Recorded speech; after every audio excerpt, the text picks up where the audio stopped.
एके दिवशी मुरादपुराहून योगी राज निघाले.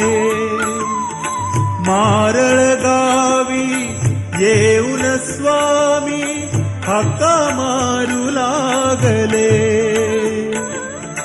गावकरी ते हाका ऐकून पुढे कुणी नाले.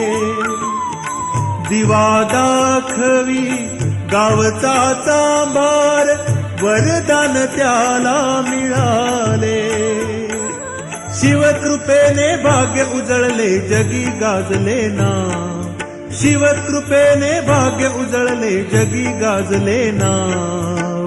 भुयाराच्या ठाई मार्लेश्वर नांदे या तीर्थाचा प्रभाव.